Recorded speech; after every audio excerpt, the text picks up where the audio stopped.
कविता कथा कारवां, अदब का ये है गुलसितां। बहुत कम लोग हैं जो मुख्तलिफ रंगों में जीते हैं, बहुत कम लोग आते हैं ज़माने में कहकशां बनकर। सो तमाम ख़वातीन व हज़रात, मंच कविता कथा कारवां की जानिब से आज हम उस शायर के बारे में, उनकी ज़िंदगी के तमाम पहलुओं के बारे में जानने के लिए आप सभी से रूबरू होने जा रहे हैं। ये हमारी खुशनसीबी है कि जनाब साहिर लुधियानवी साहब, जिनकी यौम पैदाइश पंजाब में हुई, उनकी जो तालीम थी वो भी सारी पंजाब में हुई। उनके बाद उन्होंने अपने फ़न का मुज़ाहिरा तमाम हिंदुस्तान और हिंदुस्तान के बाहर जहाँ जहाँ भी अदीब को चाहने वाले, अदब को चाहने वाले सामाइन हज़रात जहाँ जहाँ मौजूद हैं, सभी ने उनकी शायरी, उनकी नज़म, उनकी गज़ल का जो लुत्फ़ बखूबी लिया है। तो आज शब्दों के जादूगर सुखन के, मेरी मुराद साहिर लुधियानवी साहब, उनकी ज़िंदगी के मुख्तलिफ़ पहलुओं के बारे में, उनकी ज़िंदगी का जो उनकी जो स्ट्रगल रही, उनका जो संघर्ष रहा, कौन कौन से पड़ाव उन्होंने पार किए और किस तरीके से उन्होंने हर हिंदुस्तानी के दिल में, जहन में अपना एक जो है सदा वाला जो घर जिसको कह सकते हैं वो बनाया। हर एक के दिल में वो छाए अपनी कलम के ज़रिए, अपनी नज़्म के ज़रिए, अपनी गज़ल के ज़रिए। कौन ऐसा हिंदुस्तानी होगा जिसको आज भी वो नगमे याद नहीं? बाबुल की दुआएं लेती जा, जब तुझको सुखी संसार मिले। मैं पल दो पल का शायर हूँ, पल दो पल मेरी जवानी है। हर फिक्र को धुएं में उड़ाता चला गया, मैं ज़िंदगी का साथ निभाता चला गया। सो मैं इसी विषय के बारे में, इसी मज़मून पर आज चर्चा करने के लिए हमारे साथ बहुत ही उच्च कोटि के विद्वान मेरे साथ आज यहाँ पे आए हैं। मैं बारी बारी उनसे आपका जो तारुफ जो है करवाना चाहता हूँ। सबसे पहले मेरे पूरे दाहिने छोर पर जो मौजूद हैं, मंच कविता कथा कारवां के रूह रवां संस्थापिका मैडम जसप्रीत कौर जी फलक, आपका बहुत बहुत इस्तकबाल है स्टूडियो में पधारने के लिए। और उनके बाद मेरे साथ हैं डॉक्टर नदीम अहमद साहब, मालेरकोटला से असिस्टेंट प्रोफेसर हैं आप, department of Persian, Urdu and Arabic, Punjabi university Patiala में, और बहुत अच्छे सुखनवर हैं। इनकी जो गज़लियात हैं उनको हम समय समय पर जो है अलग अलग मुख्तलिफ मैगज़ीन्स और ऑडियो विजुअल प्रिंट मीडिया में सुनते और उनका मज़ा लेते रहते हैं। और उनके बाद बिल्कुल मेरे साथ दिल्ली से स्पेशल हमारे बीच डॉक्टर खालिद आज़मी साहब, जो कि प्रोग्राम प्रोड्यूसर हैं दूरदर्शन उर्दू दिल्ली से, और आप की ज़िंदगी का काफ़ी जो हिस्सा है वो साहिर लुधियानवी जी के साथ गुज़रा भी है। आपने साहिर लुधियानवी साहब की जो तमाम शायरी है, उनकी गज़लियात है, उनके जो नज़म है उनकी, उसको जिया है, उसको दिल से, उसको जहन से, एक तरह आप कह सकते हैं कि इबादत के तौर पर उन्होंने इस को दिल से जो मोहब्बत की है, दिल से खलूस किया है। और मैं इनका बहुत बहुत एहतराम करता हूँ, बड़े ही अदब एहतराम के साथ। और आप खुद एक बहुत अच्छे पोइट हैं, राइटर हैं, और पब्लिकेशंस का भी काम जो है आपका वो बाखूबी उसमें आपको अबूर हासिल है। सो मैं तहे दिल से आप सभी का इस्तकबाल करता हूँ। और सबसे पहले मैं डॉक्टर नदीम अहमद साहब, उनसे जानना चाहता हूँ कि सामाइन हज़रात को आप साहिर लुधियानवी जी की उनकी यौम पैदाइश और उनकी वलादत के बारे में आप थोड़ा सा खुलासा करें। डॉक्टर नदीम अहमद साहब। हयात और कायनात को खूबसूरत बनाने, सजाने और संवारने के लिए मोहब्बत करना और मोहब्बत सिखाना आज के दौर की सबसे बड़ी ज़रूरत है, क्योंकि मोहब्बत वो लाफानी जज्बा है जिसके बगैर ज़िंदगी का तसव्वुर अधूरा ही नहीं बल्कि नामुमकिन है। मोहब्बत की आलमगीर जाज़बियत, क़ुव्वत और कशिश में कैफियत पैदा करने के लिए हुस्न का बयान कलीदी रोल अदा करता है। वाज़ेह रहे कि हुस्न फ़क़्त महबूब के सराफ़े तक महदूद नहीं, बल्कि ये हुस्न तो वो हुस्न है जो कायनात की हर शय को खुद में समेट लेता है। और जब ये हुस्न अल्फाज के सांचों में ढलता है तो शायरी का जन्म होता है। और फिर जब किसी फैली हुई ज़ात का फैलाव, फैली हुई कायनात का फैलाव किसी एक ज़ात में सिमट आता है तो साहिर लुधियानवी जैसे मोतबर और मुनफरिद शायर पैदा होते हैं, जिन्होंने हमें ये फ़लसफ़ा दिया कि जियो तो ऐसे जियो जैसे सब तुम्हारा है, मरो तो ऐसे कि जैसे तुम्हारा कुछ भी नहीं। ये एक राज है दुनिया न जिसको जान सकी, यही वो राज है जो ज़िंदगी का हासिल है। तुम ही कहो तुम्हें ये बात कैसे समझाऊं कि ज़िंदगी की घुटन ज़िंदगी की कातिल है। हर एक निगाह को कुदरत का ये इशारा है, जियो तो ऐसे जियो जैसे सब तुम्हारा है। जहाँ में आके जहाँ से खिंचे खिंचे न रहो, वो ज़िंदगी ही नहीं जिसमें आस बुझ जाए। कोई भी प्यास दबाने से दब नहीं सकती, इसी से चैन मिलेगा कि प्यास बुझ जाए। ये कह के मुड़ता हुआ ज़िंदगी का धारा है। तो इस तरह के ख़यालात, इस तरह का हमारा जो सरपरस्ती करने वाले शायर साहिर लुधियानवी, हमें फ़ख्र है कि वो हमारे पंजाब की पैदावार है। और पंजाब में नहीं बल्कि इससे करीब आइए तो हम वो लुधियाना, जहाँ वो करीमपुरा में पैदा हुए और यहीं साहिर की जो है परवरिश हुई और यहीं पे उन्होंने अपनी इब्तदाई तालीम खालसा स्कूल से हासिल की और उसके बाद वो गवर्नमेंट कॉलेज लुधियाना से अपनी तालीम हासिल की। उन्हें आगे बढ़ते रहे और यहीं से ये जो हम कहें कि शायर है हमारा उभरता हुआ न सिर्फ हिंदुस्तान बल्कि बैनुल-अक़वामी सतह पर अपनी पहचान बनाता है। तो हमें खुशी है कि वो हमसे ताल्लुक़ रखते हैं, इस सरज़मीन से ताल्लुक़ रखते हैं। बहुत मशकूर हूँ, बहुत ममनून हूँ आपका मैं डॉक्टर नदीम अहमद साहब। आपने शायराना अंदाज़ में जो साहिर साहब का जो उनकी जो इब्तदाई दौर था उसके बारे में आपने जो है रोशनी उनकी ज़िंदगी के बारे में डाली है। और मैं खालिद साहब आपसे ये जानना चाहूँगा जी कि साहिर का जो मीनिंग है वो है जादूगर। जी साहिर को क्या आप किस मतलब के एंगल से आप उनको जादूगर मानते हैं? इस बात का क्या ये नाम अगर उनको उनका जो लक़ब था, जो उनका जो तखल्लुस था, उनको जो मिला था कि आपके जो विचार से, आपके ख़यालात से वो कैसे आप उसको जस्टिफाई करना चाहेंगे? देखिए, ऐसा है कि शायरी का एक रिवाज अमीर खुसरो से जो शुरू हुई थी जी, और उस ज़माने में शायरी महबूबा की जुल्फ़ों तक उलझी हुई थी जी, और मीर से ख़ुद कहा गया था कि शायरी के बारे में, तो उन्होंने कहा कि हमको शायर न कहो मीर की साहब, हमने दर्द दिल जमा किए तब कहीं दीवान बना। वाह जी वाह। वहाँ दर्द और दिल की बात थी, लेकिन जब शाहिर से पूछा गया कि शायरी क्या है, तो शायरी के दो रूप होते हैं, एक आप बीती, एक जग बीती। शाहिर ने उसे बहुत तवील कर दिया। शाहिर ने कहा कि दुनिया ने तजुर्बात व हवादिस की शक्ल में जो कुछ मुझे दिया है वो लौटा रहा है। तो वहाँ दिल तक मामला था, लेकिन शाहिर ने कहा कि जो इंसिडेंट, एक्सीडेंट, जो एक्सपीरियंस हो रहे हैं उसको मैं शायरी में डाल रहा हूँ। देखिए, उनकी जादूगरी, शायर नाम का अगर मतलब जादूगर है, उनके शायरी में भी जादूगरी थी।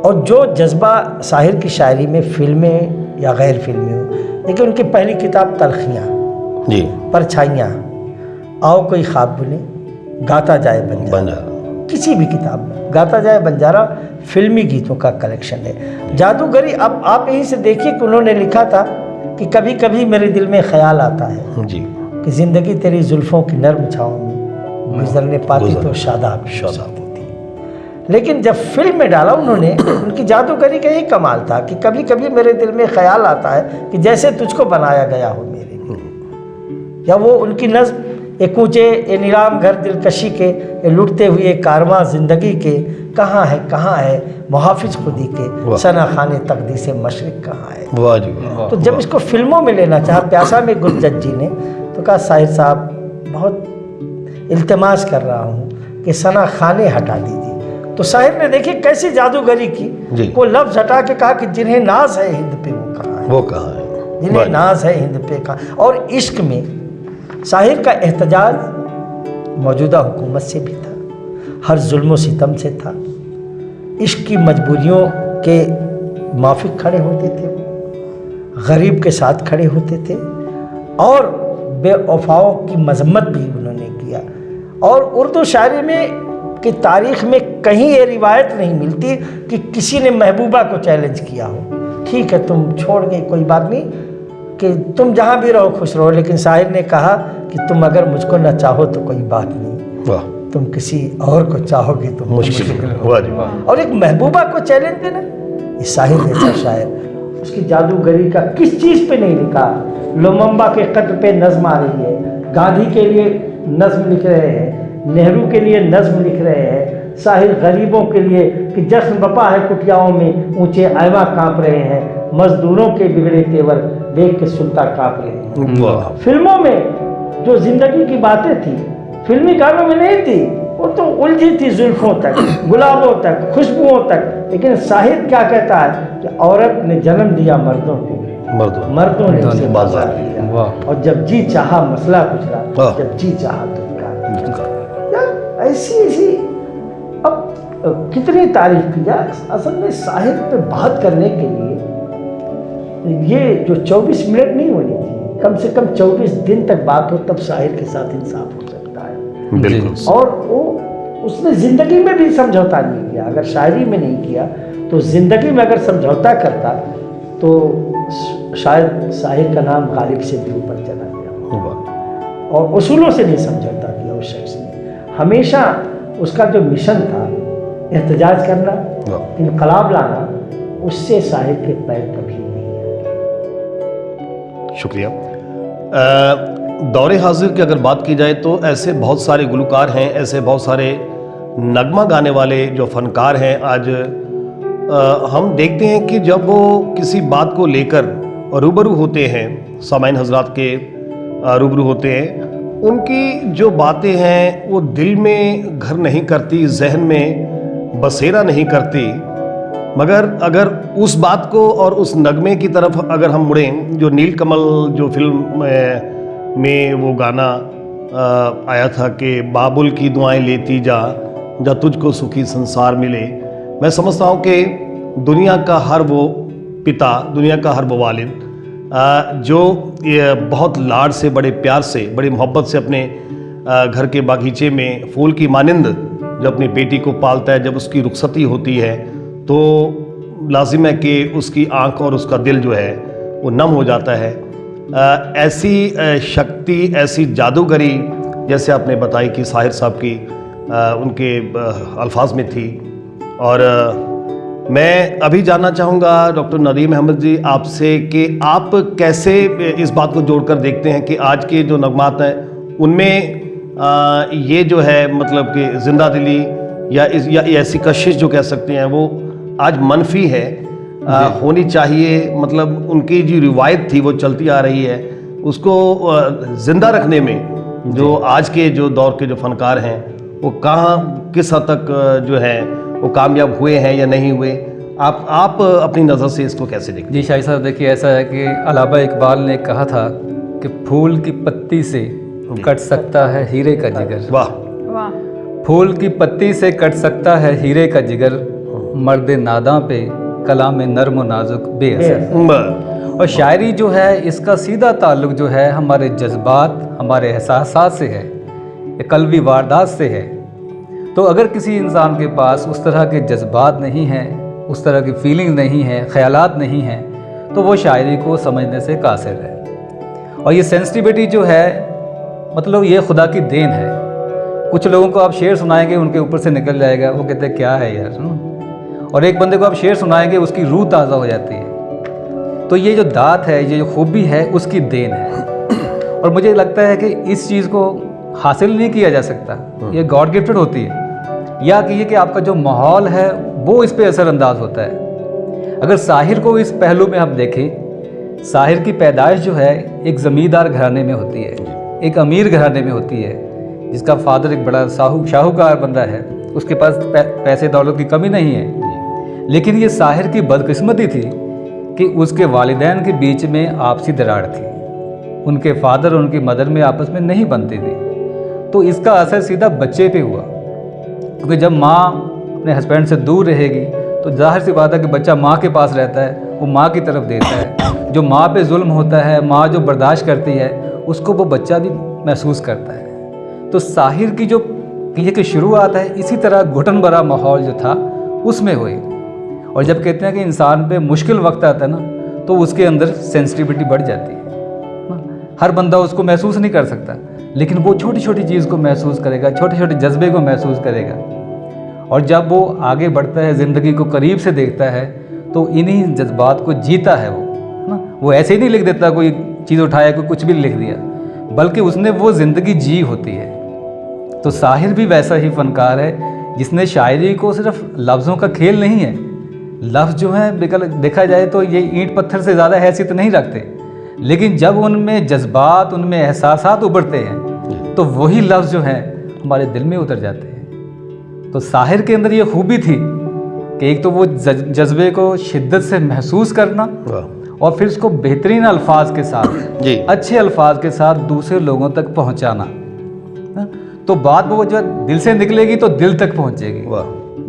साहिर ने कभी कहा था कि हमें तकदीर से बेवजह शिकायत क्यों हो, इसी तकदीर ने हमें चाहत की खुशी भी दी थी। आज अगर कांपती पलकों को दिए हैं आंसू, कल थिरकते हुए होंठों को हंसी भी दी थी। बहुत अच्छा। जब वो रोमानी रंग में आता है तो इस तरह के शेर कहता है कि मेरे ख्वाबों के झरोकों को सजाने वाली, तेरे ख्वाबों में कहीं मेरा गुजर है कि नहीं।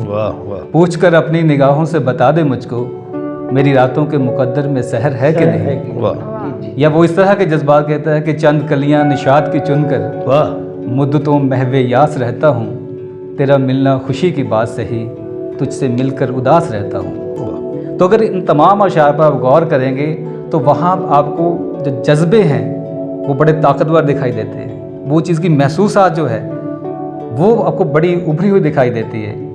तो मुझे लगता है जो आज के दौर में कहीं ना कहीं मिसिंग हो रही है। और मुझे याद है कि जब मेरा पीएचडी का वाइवा हो रहा था तो हमारे डीन थे, उन्होंने मुझसे ये सवाल किया जो भी आपने किया कि जो हमारा क्लासिकल लिटरेचर है हम उसको आज तक उठाए घूम रहे हैं, उससे हम अपनी शमा रोशन करते हैं, उससे आगे चलाते हैं, लेकिन जो आज लिटरेचर लिखा जा रहा है वो आज निकलता है कल ख़त्म हो जाता है। तो उसकी क्या वजह है? तो मुझे यही लगता है कि इंसान जो है ना बड़े जल्दबाज हो गए हैं कि हमें जल्दी से जल्दी कोई चीज़ मिल जाए, और वो खुद मेहनत नहीं करते। और बाहर से हमें इतना कुछ दिया जा रहा है, इतना कुछ दिया जा रहा है सोशल मीडिया के थ्रू और दूसरी तमाम जो ज़राए हैं कि हमें अपने पास सोचने का वक्त ही नहीं है। हम किसी पहलू को लेके सोचते ही नहीं हैं। तो जब तक आप सोचोगे नहीं किसी चीज़ के बारे में तो आपके जज्बे जो हैं वो खालिस नहीं होंगे ना। तो जब आपके जज्बे खालिस होंगे, आपकी लफ्ज़ियत अच्छी होगी, तो नेचुरल है कि आपकी बात का असर होगा। तो ये खूबी साहिर में थी। जी सर, बहुत खूब। डॉक्टर नदीम अहमद साहब, आपसे मैं अभी गुफ्तगू और जारी रखना चाहता हूँ। 2008 और 9 के दरमियान साहिर साहब पर जो उनकी तमाम उनके जो शायरी है कुलियात साहिर के नाम पर उनका जो है सारा जो मजमुआ मंजर-ए-आम पे आया था। उसके बाद डॉक्टर नदीम अहमद, ये हमारी खुशनसीबी है कि आपने उस उर्दू के मजमुआ को कुलियात साहिर को पंजाबी में मंजर-ए-आम पर आप लाए। इसके लिए मैं दिल से आपको बधाई भी देना चाहता हूँ। और आपसे मैं ये जानना भी चाहता हूँ कि उनकी जो उर्दू के बारे में गाता जाए बंजारा, आओ के कोई ख्वाब बने, तलखियाँ, परछाइयाँ जो हैं वो किस किस्म की जो हैं मतलब सिन्फ हैं, उनमें क्या क्या रंग भरे थे जनाब साहिर जी? देखिए, साहिर की सबसे पहली किताब जो हमें मौसूल हुई, आप सब जानते हैं कि वो तलखियाँ थी जी, जो गालबन 1945 के करीब हमारे पास आती है जी, 45 में मंजर-ए-आम पे आई। और फिर उसके बाद हमारे पास परछाइयाँ आती है, फिर आओ के कोई ख्वाब बने, फिर गाता जाए बंजारा। लेकिन सारी शायरी को समझने के लिए, जैसे मैंने पहले कहा कि साहिर के अंदर जो था ना कि चीज़ों को देखना, उनका मुहासबा करना और उनको फिर हकीकत से रोशनास करवाना, ये उनका बड़ा गुण रहा है। उन्होंने कभी अदब बराए अदब की तरफ ध्यान नहीं दिया, बल्कि एक टर्म हम इस्तेमाल करते हैं कि अदब बराए ज़िंदगी, कि उन्होंने शायरी को ज़िंदगी के करीब करके देखा और हर इंसान के दुख सुख को महसूस किया और उसी को अपने लफ्ज़ियात में, अपनी शायरी में पेश किया। और प्रोग्रेसिव मूवमेंट, जैसे आप जानते हैं कि जो प्रोग्रेसिव राइटर मूवमेंट चली थी उसमें साहिर पेश थे। तो उन्होंने गरीबों के, मसीनों के, जो हमारा पिछड़ा हुआ तबका है उसके जज्बात को, उनके ख्यालात को बुलंद किया। उनकी एक बड़ी मशहूर नज़म मुझे याद आ रही है कि उन्होंने कहा था कि आप बेवजह परेशान से क्यों हैं मादाम, लोग कहते हैं तो फिर ठीक ही कहते होंगे। मेरे अहबाब ने तहजीब न सीखी होगी, मेरे माहौल में इंसान न रहते होंगे। नूरे सरमाया से है रूए तमद्दन की जिला, हम जहाँ हैं वहाँ तहजीब नहीं पल सकती। मुफलिसी हिस्से लताफत को मिटा देती है, भूख आदाब के सांचों में नहीं ढल सकती। बहुत अच्छा है जी। लोग कहते हैं तो लोगों पे ताज्जुब कैसा, आप भी कहिए कि नादारों की इज्जत कैसी। लोग कहते हैं आप अभी तक चुप हैं, आप भी कहिए गरीबों में शराफत कैसी। लेकिन है नेक मादाम, बहुत जल्द वो दौर आएगा जब हमें जीस्त के अदवार परखने होंगे। हमारी ज़िल्लत की कसम, आपकी अज़मत की कसम, हमको ताज़ीम के मयार परखने होंगे। हमने हर दौर में तज़लील सही है, लेकिन हमने हर दौर के चेहरों को ज़या बख्शी है। हमने हर दौर में मेहनत के सितम झेले हैं, हमने हर दौर के हाथों को हिना बख्शी है। लेकिन इन तलख मुबाहिस से भला क्या हासिल, लोग कहते हैं तो फिर ठीक ही कहते होंगे। मुझे लगता है इससे बेहतर हम जो हमारा पछड़ा हुआ तबका है उसकी नुमाइंदगी नहीं की जा सकती। उनकी दुख दर्द को पेश करना, उनके जज्बात को दूसरों तक पहुंचाना, उनकी ज़िंदगी का अक्स पेश करना, ये मुझे लगता है साहिर का बड़ा काम रहा है। जी, बहुत शुक्रिया डॉक्टर नदीम साहब। आपसे बातचीत का सिलसिला बिल्कुल इसी का तो जारी रहेगा। मैं अब उस दौर को मैं आपको लेके जा रहा हूँ जब जो फिल्म फेयर अवार्ड का जो दौर था, जब उनकी स्टार्टिंग के टाइम थे, उनकी पता थी। मैं जानना चाहूँगा हमारे डॉक्टर खालिद साहब से कि 1958 में उनका जो गाना एक नॉमिनेट हुआ था फिल्म फेयर के लिए, अवार्ड के लिए, साधना फिल्म से, औरत ने जन्म दिया मर्दों को और मर्दों ने उन्हें बाजार दिया। उसके बाद फिर 1964 में जो ताजमहल के लिए जो वादा किया वो निभाना पड़ेगा, जैसे गीत हैं ये सदा जिंदा रहेंगे। और 1977 में जब उनको जो कभी कभी मेरे दिल में ख्याल आता है, क्योंकि 1976 में वो शायद फिल्म आई थी कभी कभी, तो उनको जो अवार्ड मिला। आप इस दौर में जब उनको जो अवार्ड्स मिले, किस नज़रिए से आप देखते हैं कि उनका जो काम था वाकई काबिल एहतराम था साहिर साहब का? उस दौर के जो उनके नगमे थे किस कदर एकदम, मतलब जब वो मंजर आम पे आ जाते थे, एकदम वो दिल में आंखों से, कानों से सुन के वो दिल में, जहन में उतर जाते थे। आप इस मंजर को किस नज़रिए से देखते हैं? देखिए, ऐसा है, जो फिल्म इंडस्ट्री थी उस वक्त तमाम नगमा निगार थे, लेकिन साहिर उनमें मुख्तलिफ थे, बिल्कुल अलग थे। सबसे पहली वजह है जी कि जितने नगमा निगार थे जी, लोग धुन के बाद गाने लिखते थे, लेकिन साहिर की शर्त होती थी कि मैं गाने लिखूंगा उसके बाद फिर धुन बनाई जाए। और अकेला शायर है, शकील बदाई भी रहे हो, शैलेंद्र जी रहे हो, मजरू हसरत, कोई भी रहा हो, उनकी मजबूरी थी कि मौसीकार धुन बनाता था, उसके बाद धुन पे। साहिर ने कहा हम गुलाम नहीं हैं, हम जो लिखेंगे। और साहिर ने इस लड़ाई को और भी आगे लेके गए। रेडियो पे जब अनाउंस होता था फलां फिल्म का गाना, इसके गायक फलां, इसके मौसीकार संगीतकार फलां, तो साहिर पहुंचे डायरेक्टर के पास, पूछे कि यार जो पैदा करता उसका नाम ही नहीं, बाहर वालों का सबका नाम आ जाता है जी। और साहिर साहब ने शर्त रखी थी कि संगीतकार यानी मौसीकार से चाहे 1 रुपये ज़्यादा फीस हो, मेरी फीस ज़्यादा है। और हमेशा उन्होंने अपनी शर्तों पे काम किया, लेकिन उनकी शर्तें उनके गानों की मकबूलियत की वजह ये थी कि वो धुन के पाबंद नहीं होते, वो सिचुएशन के पाबंद हो गए जी जी। और अब किसी ने धुन बना दिया और सिचुएशन दूसरी है, उस बहर में अगर आपके शेर नहीं लग रहे हैं हैं तो आप मजबूर हैं कुछ न कुछ लिख के जाएंगे। जी जैसे आपके घर में हल्दी नहीं तो बगैर हल्दी की दाल तो बना लेंगे लेकिन मज़ा नहीं आएगी। लेकिन पहले हल्दी मिर्चा सब रख देंगे तो फिर उसको खाना बनाने में अच्छा लगेगा। जी तो शायर ने कभी ये गुलामी नहीं मंजूर की और आज़ाद मिजाज आदमी, जमींदार का लड़का, ठोकर लगा के चला गया। चौधरी फतेह मोहम्मद कहते हैं कि आज जो है जलसा है कॉलेज का, गवर्नमेंट कॉलेज लुधियाना में, जी। मेरा बेटा गीत पढ़ेगा।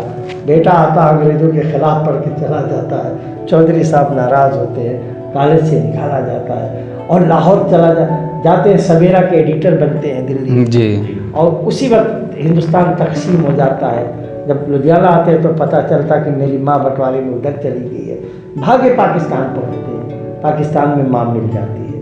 लेकिन देखिए शाहिर साहब की बदनसीबी ने वहाँ साथ नहीं छोड़ा और जैसे बंटवारे के बाद रमज़ान आ गया, शाहिर साहब खुली सड़कों पे सिगरेट पी रहे। पुलिस वाले ने कहा अरे ये अब वो नहीं है, ये इस्लामी कंट्री है, आप रोज़े में सिगरेट नहीं बोले पी सकते। अरे बोले रोज़े में सिगरेट पीने पाबंदी तो मैं इस देश में नहीं होगा। फिर वापस हिंदुस्तान चले आते हैं। उन्होंने कहा पाबंदियों में जीने का कोई उनके रजिस्टर में एक काम ही नहीं था कि हम पाबंदियों में जिए, बल्कि अपनी शर्तों पे काम करते थे। अब देखिए ना उसके बाद लैला मजनू की कहानी, जो अल्फाज की अदायगी, इस रेशमी पाजेब की झनकार वाह जिसने पहनाई है उस दिलदार के साथ बड़ी बहस हुई। मिर्जा फाजली साहब ने कहा कि रेशम की पाजेब में झनकार कैसे होगी। तो कैफी साहब बैठे थे हमारे सामने, एक वाकया है, मिर्जा फाजली और कैफी साहब बैठे थे। कैफी ने कहा मियां मिर्जा जरा कुछ सीखो, इश्क में तो पत्थर की मुरह बोल देती है तो ये रेशम की क्या औकात, क्या बात है सर, क्या बात। और उसके बाद देखिए कि हुस्न हाजिर है मोहब्बत की सजा पाने को, भाई पत्थर से ना मारे मेरे दीवाने। और वो गाना उनका मैं तेरे दर पे आया हूँ कुछ कह के जाऊँगा झोली भर के।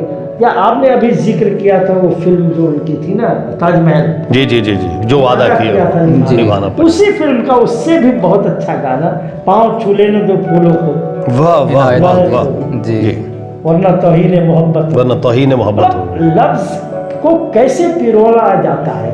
जैसे नदीम साहब की बात की मैं तारीफ करता हूँ, लफ्ज क्या है, ईंट है, कंकर है, पत्थर है, लेकिन मेरा मानना थोड़ा आगे तक है।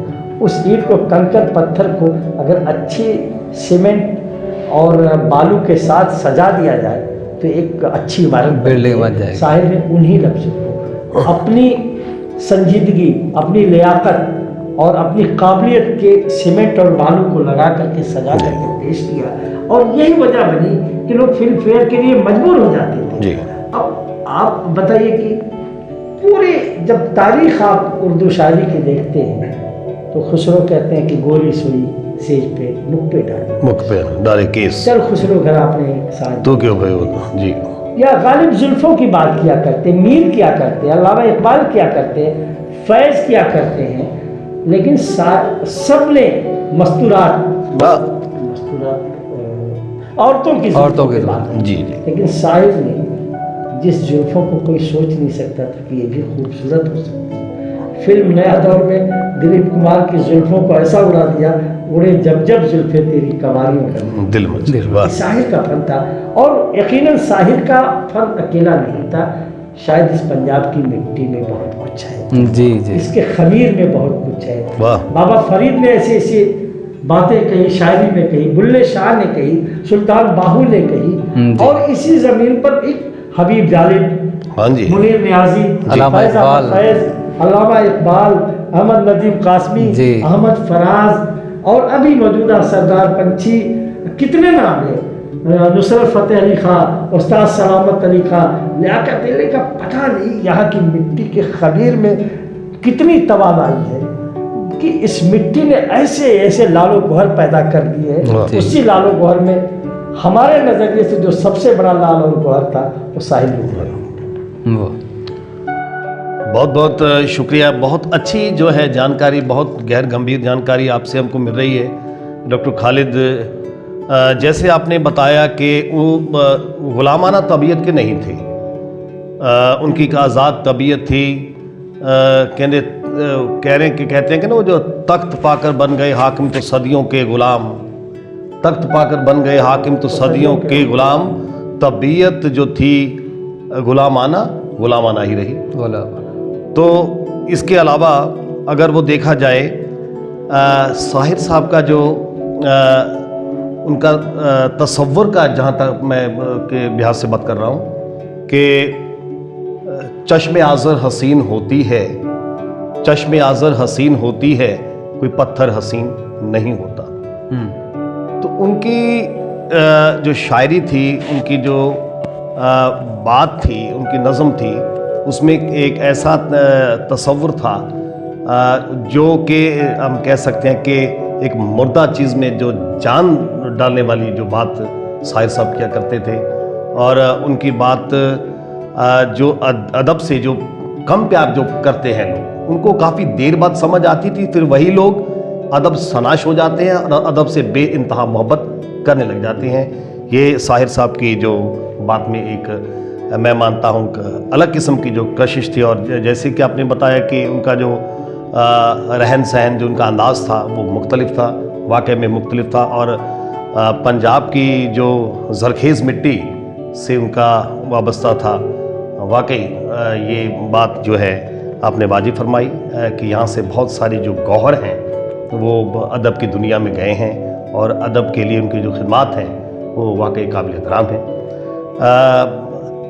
हाज़िर, मैं थोड़ा सा वक्फ़ा चाहूँगा। अब हमारे पास मोहतरमा जसप्रीत कौर जी फलक मौजूद हैं हमारी इस विचार चर्चा में, जो कि साहिर लुधियानवी जी के बारे में चल रही है। और मैं जसप्रीत कौर जी फलक, जो कि कविता कथा कारवां मंच की संस्थापिका हैं, उनसे हम गुजारिश करते हैं पुरखुलूस कि एक नज़म जो है जनाब साहिर लुधियानवी जी के बारे में आप हाज़रीन के साथ साझी करें। साहिर साहब की नज़म जी वही पढ़ रहे हैं। जसप्रीत कौर। मंच कविता कथा कारवां के तहत आज का विशेष कार्यक्रम जो कि साहिर लुधियानवी जी को समर्पित है, हमारे पास विशेष तौर से हमारे खालिद भाई जी, डॉक्टर नदीम जी और धर्मेंद्र शाहिद जी पहुँचे हैं। इनका मैं बहुत बहुत आभार व्यक्त करती हूँ। आपने बुलाया, इसका शुक्रिया। हाँ जी। और साथ ही मैं आपको धन्यवाद करते हुए अपने चंद अशार में अपनी सरजमी के नाम करती हूँ।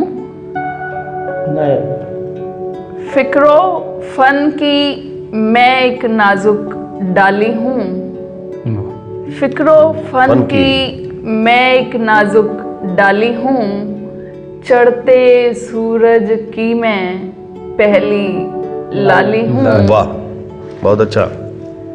फिक्रो फन की मैं एक नाजुक डाली हूँ, चढ़ते सूरज की मैं पहली लाली हूँ, मेरी गज़लों में है कशिश मोहब्बत की, मेरी गज़लों में है कशिश मोहब्बत की, मैं साहिर के शहर की रहने वाली हूँ। वाह वाह वाह वाह, बहुत अच्छा। वाह वाह, माशाअल्लाह, क्या कहना। गज़लों में है कशिश मोहब्बत की, मैं साहिर के शहर की रहने वाली हूँ। बहुत अच्छा। और आगे मैं एक उर्दू के अजीम शायर साहिर लुधियानवी जी के नाम करती हूँ। नहीं, वो जितने उर्दू के थे उतने हिंदी के भी थे। इसमें हाँ जी। पंजाबी के भी। पल दो पल क्या का उर्दू शायर। हिंदी का झगड़ा ही नहीं है। पल दो पल का शायर, ये उन्वान है आपका? हाँ जी, जी। पल मेरी दो पल का कविता का शायर। उन्वान है पल दो पल का शायर। साहिर, साहिर वो लफ्जों का जादूगर, साहिर वो लफ्जों का जादूगर, सब पर जादू करने वाला। हाँ, सब पर जादू करने वाला। साहिर वो लफ्जों का जादूगर, सब पर जादू करने वाला, पल दो पल का शायर।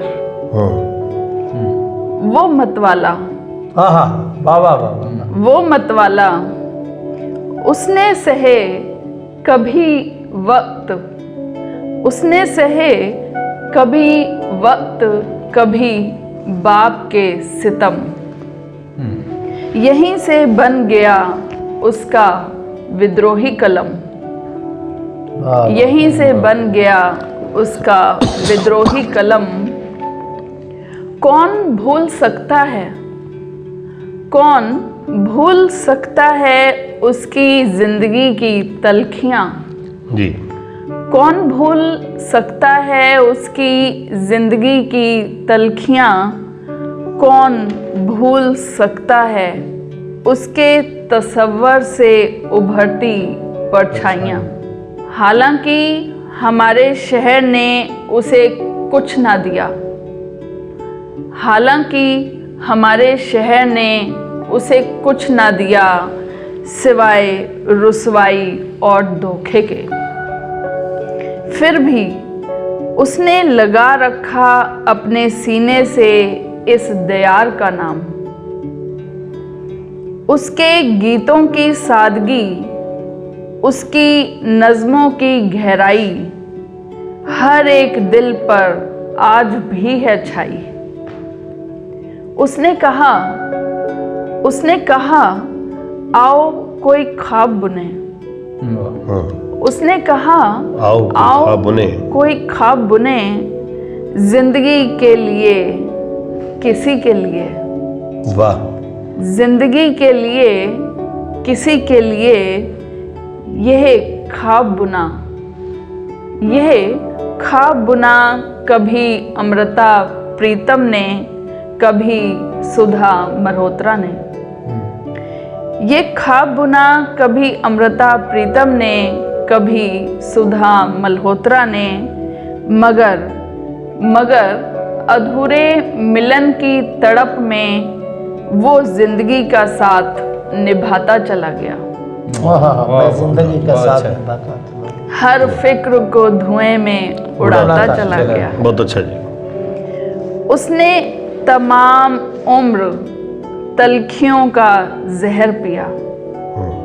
उसने तमाम उम्र तलखियों का जहर पिया, मगर जब तक जिया अपनी शर्तों पर जिया। मगर जब तक जिया अपनी शर्तों पर जिया। शहर सुखन है उसके नाम से आबाद। शहर सुखन है उसके नाम से आबाद। आज भी हम उसे करते हैं याद। उसने समाज में दबे कुचले लोगों के हक में आवाज की बुलंद। औरतों पर जुल्म उसे बिल्कुल नहीं था पसंद, इसीलिए तो उसने कहा औरत ने जन्म दिया मर्दों को। औरत ने जन्म दिया मर्दों को, मर्दों ने उसे बाजार दिया। उसने गीतों को एक वकार बख्शा, उसने फिल्मों को एक मेयार बख्शा। उसे जंग से नफरत थी बहुत, उसे जंग से नफरत थी बहुत। उसे अमनो अमा की चाहत थी बहुत, उसे अमनो अमा की चाहत थी बहुत। उसने बुलंद किया है मेरे शहर का नाम। उसने बुलंद किया है मेरे शहर का नाम। ए साहिर तुझे सलाम, ए साहिर तुझे सलाम। बहुत अच्छा, बहुत शुक्रिया जी। तुझे सलाम। बहुत बहुत शुक्रिया मोहतरमा जसप्रीत कौर जी फलक। आप कविता कथा कारवा मंच को जो है जो तवील अरसे से बहुत ही बुलंदी के साथ इसको चला रहे हैं, और अल्लाह ताला के आगे हम दुआ करते हैं कि इसी बुलंदी से जो है आपका ये कारवां सफलता से चलता रहे और बुलंदियों को छूता रहे। अब मैं थोड़ा सा जो है एक हटके थोड़ी सी बात आपके साथ वो साझी करना चाहता हूँ, और मेरे साथ चुनांचे खालिद भाई मौजूद हैं कि साहिर साहब के इतने नगमात जो हैं आज भी लोगों के दिलों में खिलते गुलाब की तरह ताज़ा हैं। मैं ज़िंदगी का साथ निभाता चला गया, हर फिक्र को धुएं में उड़ाता चला गया, तंग आ चुके हैं कशमकश ज़िंदगी से। हम ये जुल्फ़ अगर खुल के बिखर जाए तो क्या, और या कभी खुद पे कभी हालात पे रोना आया, बात निकली तो बात पे रोना आया, ना मुँह छुपा के जियो, और जाने वो कैसे लोग थे जिनके प्यार को प्यार मिला, हमने तो जब कलियां मांगी कांटों का हार मिला।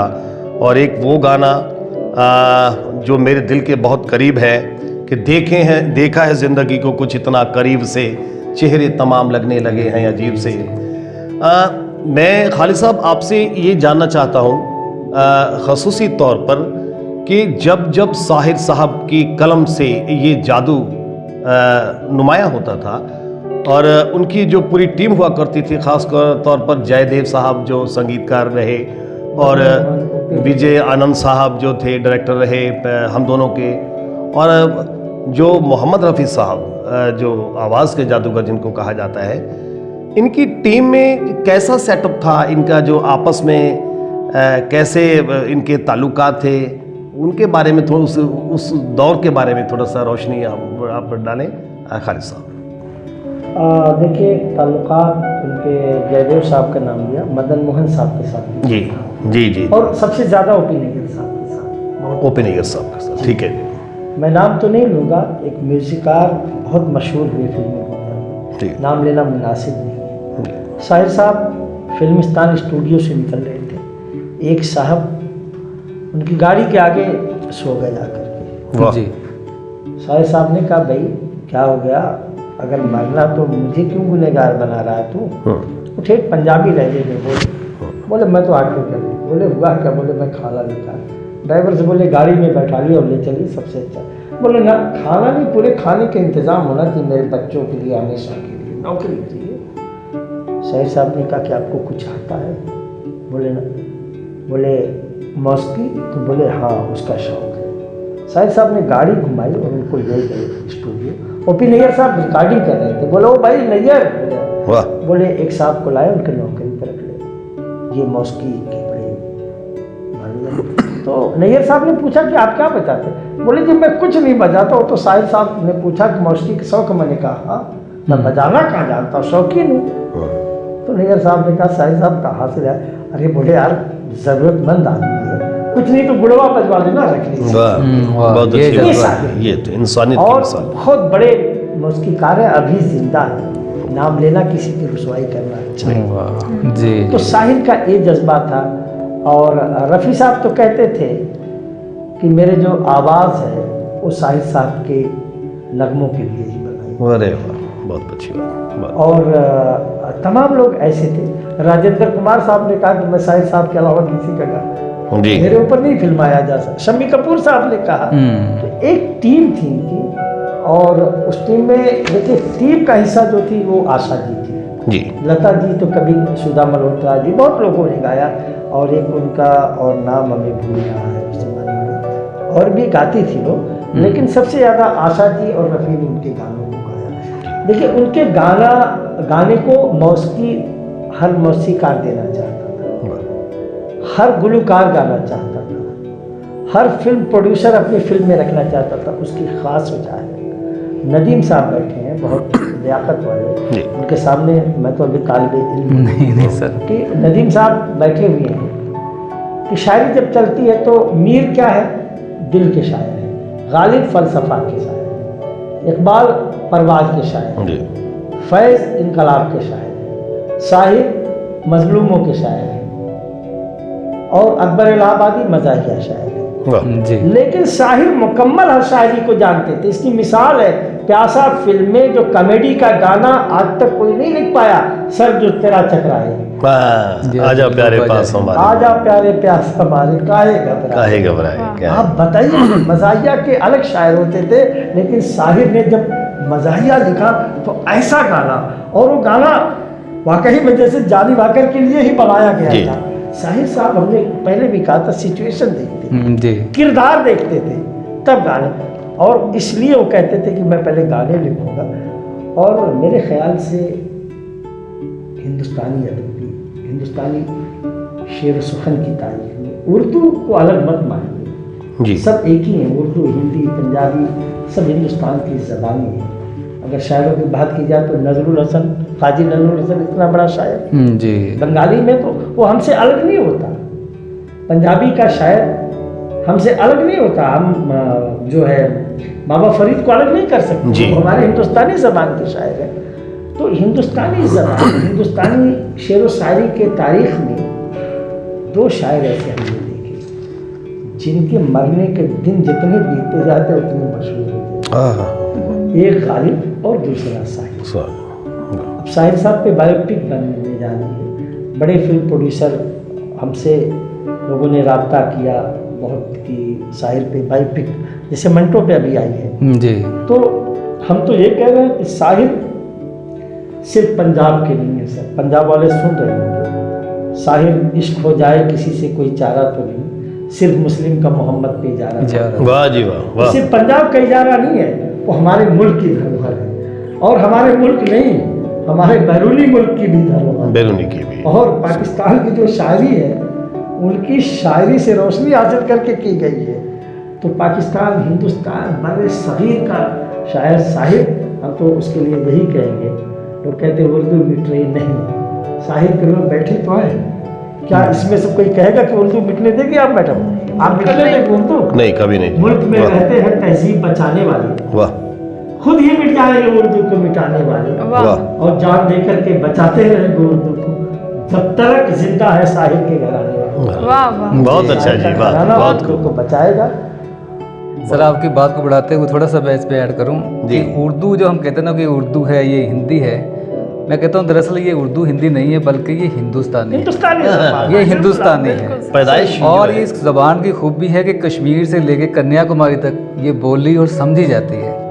और उर्दू की खूबी है, जैसे हम साहिर कहते हैं ना कि वो कैद नहीं है, बाउंड्रीज नहीं है उसके गिर्द। इसलिए उर्दू की शायद खूबी रही है कि उर्दू के शायर हैं। अब देखिए, इंग्लैंड में आपको उर्दू का शायर मिल जाएगा, जापान में आपको कंप्लीट उर्दू का शायर मिल जाएगा। हाँ, चाइना में लेकिन अगर कहेंगे कि हम जापान का हिंदुस्तान में शायर मिल जाए, ये नहीं मुमकिन। नहीं, अगर इंग्लैंड का कहेंगे इंग्लिश का शायर आपको कंप्लीट शायर इंडिया में मिल जाए, ये पॉसिबल नहीं है। तो उर्दू जो है, मैं कहता बियॉन्ड द लिमिट्स है ना, तो साहिर उसी ज़बान के नुमाइंदा शायर। लिपट जाता हूँ माँ से और माँ से मुस्कुराती है, मैं हिंदी में गजल कहता तो उर्दू मुस्कुराती है। वाह। बड़ा गहरा ताल्लुक है सियासत से तबाही का, कोई भी शहर जलता है तो दिल्ली मुस्कुराती है। वाह वाह वाह। वाह वाह। उर्दू ज़बान की जहाँ तक बात की जाए तो हिंदुस्तान की खालिस जो पैदाइश जो है, जो उर्दू है।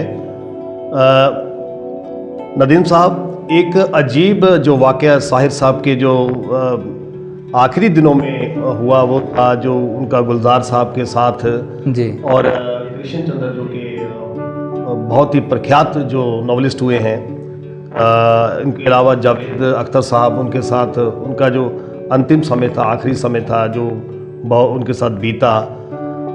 उनके बाद फिर जैसा कि आपने इब्तिदाई दौर में बताया था आज की इस बातचीत में कि उनके जो तलखियाँ और उनके जो सवेरा, कुछ ऐसे मैगजीन्स आए। अब मैं आपसे ये जानना चाहता हूँ चलते चलते कि आपने 2008-9 के बाद जो उर्दू में उनका कुलियात साहिर छपा, मंजरियाम पे आया, उसके बाद आपने उसको पंजाबी ज़बान में तब्दील किया और लोगों तक पहुंचाया, घरों घरों में पहुंचाया, हर अदब सनाश तक वो उसको लेके गए। आपको उस समय कैसा लगा? आपकी फीलिंग्स कैसी रही? आपके दिली जज्बात कैसे रहे कि आप कैसा काम कर रहे हो कि जो बहुत तवील जो है वक्त तक साहब, ऐसा जिंदा देखो, हम रहने वाला उर्दू ज़बान की बात कर रहे थे, हम कहते हैं कि ये खालिस हिंदुस्तान की ज़बान है, गंगा जमनी तहजीब की ज़बान है। जी। लेकिन उससे भी पहले अगर उर्दू का जो ओरिजिन है बिल्कुल, जिसको बहुत से हमारे नाक़दीन ने माना है कि उर्दू की इब्तिदा जो है पंजाब से होती है।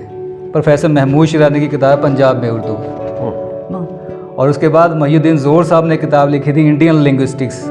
अगर हम उसका मुताला करते हैं तो उर्दू जो है पंजाब से पैदा होती है, क्योंकि बाहर से जितने भी अरबी फ़ारसी बोलने वाले लोग आए तो वो दर्रा खैबर के थ्रू सबसे पहले पंजाब में एंटर करते थे।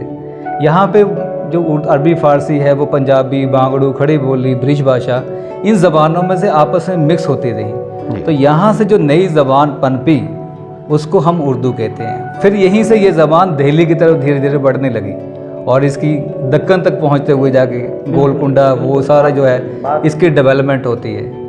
तो ये ज़बान जो है पूरे हिंदुस्तान में फैली हुई है। बिल्कुल सही। पंजाब में चूंकि पानीपत की जो पानीपत की है, वो जी। अली शाह कलंदर वो पंजाब का पार्ट है। पंजाब का है। असल उर्दू जो है वो अली शाह कलंदर की खानका से ही, जी जी जी। और इस बात में कोई शक नहीं। आज भी हम कहते हैं कि अच्छा, उर्दू, कहते हैं ना कि दिल्ली और एतराफ मतलब पंजाब में पैदा हुई, जी। दक्कन में जमा और लखनऊ में सुहागन बनाई।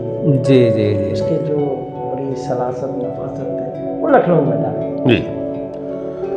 मैं खालिद साहब आपसे एक बड़ी अहम बात, जो मुद्दे की बात है, वो जानने के लिए मेरा दिल बड़ा बेकरार है।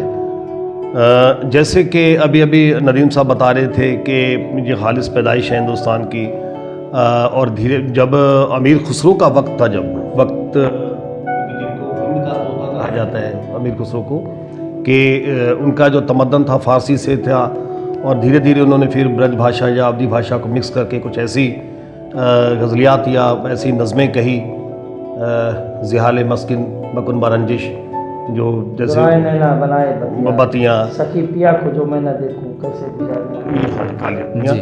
और उसके अलावा कुछ ऐसी बातें हैं कि उर्दू ज़बान को पूरी गहराई से बोलने और समझने के लिए, और हिंदी के साथ आसानी से जो इसकी रद्द-बदल हो सके उसके लिहाज से, जैसे हम देखते हैं कि काला स्याह, अब जो स्याह जो आता है फारसी से आता है, काला जो है वो हिंदी का शब्द है, मगर काला का मतलब भी काला ब्लैक, और उसका मतलब स्याह का मतलब थोड़ा काला सा और स्याह दोनों एक ही नहीं। दोनों को हिंदी जोर में दे के श्वेत, बोला जाता, हिंदी में श्वेत, श्वेत।